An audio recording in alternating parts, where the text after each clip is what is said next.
Hello guys, आज मैं our beloved summer की एपिसोड 5 एंड 6 एक्सप्लेन करूँगी। एपिसोड 5 में हम देखते हैं कि छोयुंग योनसू से पूछता है कि क्या तुम्हें पता था कि नोआ भी इस प्रोजेक्ट में पार्टिसिपेट करेगा, लेकिन योनसू को तो इस बात का कोई आइडिया ही नहीं था। छोयुंग फिर भी योनसू पर बहुत गुस्सा होता है और कहता है कि तुमने मेरी ज़िंदगी हमेशा बर्बाद की है, और छोयुंग पार्टी से निकल जाता है। योनसू टीम लीडर जांग से पूछती है क्या सच में नोआ भी इस प्रोजेक्ट में पार्टिसिपेट कर रहा है। टीम लीडर जांग कहते हैं कि नोआ भी पार्टिसिपेट कर रहा है क्योंकि आर्टिस्ट किम यानी छोयुंग और नोआ दोनों के पार्टिसिपेट करने से अच्छी पब्लिसिटी मिलेगी, और इसलिए टीम लीडर जांग ऐसा कर रहा है। योनसू जांग दो-hyun को कहती है कि उन्हें ऐसा नहीं करना चाहिए था। ये करने से तो यही साबित हुई कि जांग दो-hyun आर्टिस्ट किम की रेस्पेक्ट नहीं करते, और जांग दो-hyun को आर्टिस्ट किम से माफ़ी मांगनी होगी। सीन पास्ट में शिफ्ट होता है और हम देखते हैं कि छोयुंग हमेशा से ही अकेले रहना पसंद करता था। उसे लोगों का अटेंशन पसंद नहीं, इसलिए क्लास में जब बच्चे उसे पूछने लगते हैं कि तुम्हारे पापा का रेस्टोरेंट है ना, क्या तुम हमेशा फ्री में तोकबोकी खाते हो, क्या हम भी आ सकते हैं, तो छोयुंग उन्हें कहता है कि वो रेस्टोरेंट उसके पापा का नहीं बल्कि जियोंग के पापा का है, ताकि बच्चे उसे परेशान ना करें। छोयुंग के पेरेंट्स काम में बिजी रहते हैं और उन्होंने छोयुंग को रेस्टोरेंट के बाहर ही बैठ के उनका वेट करने के लिए कहा था, तो छोयुंग हमेशा वहाँ वेट करता था। और फिर जियोंग भी वहाँ आया छोयुंग से बात करने, ये पूछने कि क्लास में उसने बच्चों से झूठ क्यों कहा और अगली बार ऐसा मत करना, ये भी कहा जियोंग ने। धीरे धीरे छोयुंग और जियोंग बहुत अच्छे फ्रेंड्स बन गए। छोयुंग अक्सर जियोंग के घर जाता और दोनों एक साथ टाइम स्पेंड करते, क्योंकि जियोंग की मॉम रात को घर बहुत लेट से आती है, तो जियोंग छोयुंग के घर पर ही खाना खाता था। जियोंग को छोयुंग के पेरेंट्स बिल्कुल अपने बेटे के जैसे ही प्यार करते हैं और उसकी बहुत केयर भी करते हैं। जियोंग बहुत जेलस फील करता है कि छोयुंग की इतनी अच्छी फैमिली है, उससे इतना प्यार करते हैं, लेकिन उसके मॉम के पास उसके लिए वक्त ही नहीं है। लेकिन छोयुंग कभी भी इस बात से जेलस नहीं हुआ कि उसके पेरेंट्स जियोंग की बहुत केयर करते हैं। छोयुंग तो अपनी सारी चीज़ें जियोंग के साथ शेयर करता है, और ऐसे ही दोनों एक साथ बड़े हुए और उनकी फ्रेंडशिप भी बहुत स्ट्रॉन्ग है। दोनों एक ही स्कूल में पढ़ते थे, और जब जियोंग ने पहली बार योनसू को देखा था स्कूल में, तो उसे योनसू से प्यार हो गया। लेकिन जियोंग ने नोटिस किया कि छोयुंग भी योनसू को लाइक करता है और योनसू भी छोयुंग को लाइक करती है, तो जियोंग ने अपनी फीलिंग्स कभी एक्सप्रेस ही नहीं की। जियोंग को ऐसा लगता था कि छोयुंग भी उसकी ही तरह अपने लाइफ में ना तो खुश है और ना ही दुखी। लेकिन ये सब बदल गया जब छोयुंग के लाइफ में योनसू आ गई। वो योनसू के साथ बहुत खुश रहने लगा था, और जब भी योनसू और छोयुंग का ब्रेकअप होता तो छोयुंग बहुत अपसेट हो जाता था। वो बहुत अपसेट रहता और बहुत ड्रिंक करता।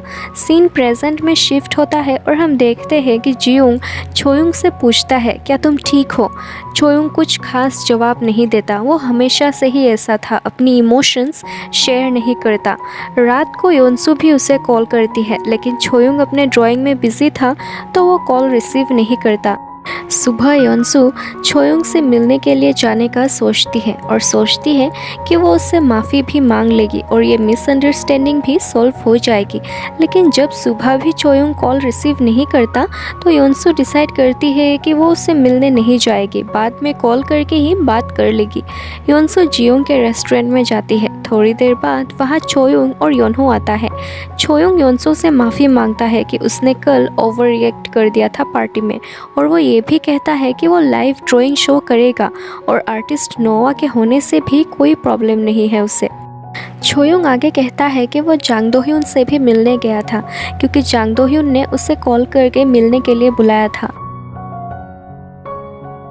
योनसू पूछने लगती है कि जांग दो-hyun ने क्या कहा, अच्छे से अपोलोजाइज किया या नहीं, छोयुंग ने क्या कहा, तो छोयुंग योनसू की बात पूरी होने ही नहीं देता और कहता है कि वो ये सब खुद फिगर आउट कर लेगा, खुद संभाल लेगा सब कुछ। छोयुंग के इस बिहेवियर और इन बातों से उसे लग रहा था जैसे छोयुंग एक अजनबी है। इसके बाद छोयुंग सोयन शॉप की ड्राइंग के लिए प्रिपेयर करना शुरू करता है।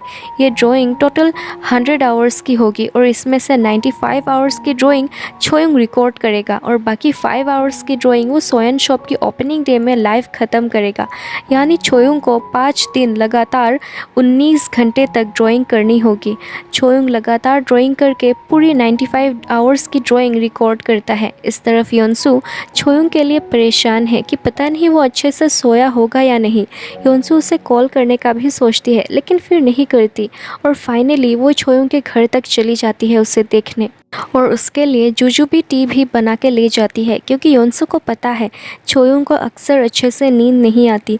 योनसू ये टी छोयुंग को देती है और कहती है कल एक बहुत इम्पॉर्टेंट इवेंट है तो उसे ऑफिस से भेजा गया है छोयुंग पर चेक करने के लिए और ये जुजुबी टी भी ऑफिस से ही दिया गया है। योनसू इतना कह के जाने ही लगती है कि छोयुंग उसे रोक लेता है और पूछता है कि क्या आज रात यहाँ मेरे साथ रहोगी। एपिसोड 5 यहीं पे एंड होता है। एपिसोड 6 में हम देखते हैं कि छोयुंग योनसू को उसके साथ रहने के लिए रोकता है और सीन पास्ट में शिफ्ट होती है। हमें पता चलता है कि योनसू किसी के साथ फ्रेंडशिप नहीं रखती थी क्योंकि वो बहुत पुअर फैमिली से थी। उसके ग्रैंडमदर काम करके पैसे अर्न करती थी और योनसू नहीं चाहती थी कि उसके फ्रेंड्स को उसके फाइनेंशियल कंडीशन के बारे में पता चले, इसलिए वो किसी के साथ दोस्ती नहीं रखती थी। लेकिन छोयुंग को वो इग्नोर नहीं कर पाई। छोयुंग उसके लिए जैसे एक जरिया था अपनी रियलिटी से भागने के लिए। योनसू के लाइफ में यही मकसद था कि वो जल्दी से अपनी पढ़ाई पूरी करके कोई अच्छी जॉब कर सके और अपनी ग्रैंडमदर को एक अच्छी लाइफ दे सके ताकि उनको काम न करना पड़े। योनसू के ऊपर बहुत उधार भी थे जो उसे जल्दी से एक जॉब करके चुकानी थी और इस तरफ छोयुंग उसे जॉब की कोई जल्दी ही नहीं थी। वो तो अपनी लाइफ में ऐसे ही खुश था, उसे पैसों की चिंता करनी ही नहीं पड़ी कभी। उसके फाइनेंशियल कंडीशन बहुत अच्छी थी और वो अपने लाइफ में ऐसे ही कंफर्टेबली जीना चाहता है। योनसू रियलाइज़ करती है कि वो दोनों तो जैसे दो अलग ही दुनिया में रहते हैं और एक दिन योनसू छोयुंग से ब्रेकअप कर लेती है क्योंकि वो नहीं चाहती थी छोयुंग को उसके फाइनेंशियल कंडीशन, उसकी इन्फेरियोरिटी कम्प्लेक्स के बारे में पता चले। ज़िंदगी उसके लिए ऑलरेडी एक बोझ बन चुकी थी और वो इस जर्नी में छोयुंग का साथ नहीं चाहती थी ताकि छोयुंग को उसके रियलिटी के बारे में पता ना चले। सीन प्रेजेंट में शिफ्ट होता है और छोयुंग सुबह नींद से जागने के बाद सोचने लगता है कि कल रात उसे इतनी अच्छी से नींद कैसे आई और वो भी इतने दिनों के बाद। छोयुंग को थोड़ा थोड़ा तो याद आता है कि शायद कल योनसू आई थी लेकिन फिर भी वो श्योर नहीं है। आज छोयुंग का फर्स्ट पब्लिक अपीयरेंस है। वो ड्राइंग शो के लिए पहुंचता है सोयन शॉप में और ग्रीन रूम में जाके वेट करता है जहां पहले से योनसू भी थी। योनसू सो रही थी और छोयुंग गौर से उसे देखने लगता है और जब योनसू नींद से जाग जाती है तो छोयुंग ऐसे रिएक्ट करता है जैसे वो अभी अभी इस रूम में आया हो। छोयुंग योनसू से पूछता है कि क्या कल तुम मेरे घर पे आई थी। योनसू कहती है हाँ गई थी क्योंकि मुझे तुम्हें कुछ देना था और इतना कह के वो ग्रीन रूम से निकल जाती है। लाइव ड्राइंग शो शुरू होती है। छोयुंग और आर्टिस्ट नोआ भी ड्राइंग करने लगता है। छोयुंग के ड्राइंग शो देखने के लिए उसके पेरेंट्स भी आए हैं। छोयुंग इतना फोकस्ड और इतनी सीरियसली ड्राइंग कर रहा था कि योनसू को उसे देख के लग रहा था जैसे वो उसे जानती ही नहीं हो या फिर शायद छोयुंग सच में बदल गया है। योनसू ने सोचा था कि छोयुंग कभी नहीं बदलेगा। छोयुंग के पेरेंट्स योनसू से बात करते हैं और इतने साल बाद योनसू को फिर से देखकर दोनों ही बहुत खुश है। छोयुंग की मॉम योनसू से कहती है कि छोयुंग के लिए वो ब्रेकअप हैंडल करना बहुत मुश्किल था और वो जानती है योनसू के लिए भी वो वक्त बहुत मुश्किल रहा होगा। योनसू को बुरा लगता है कि उसने छोयुंग को इतना हर्ट किया। इस तरफ ड्राइंग शो में एनजे भी आती है छोयुंग को कॉन्ग्रेचुलेट करने के लिए, जिससे सभी लोग सोचने लगते हैं कि पॉपुलर आइडल एनजे और छोयुंग के बीच क्या रिश्ता है।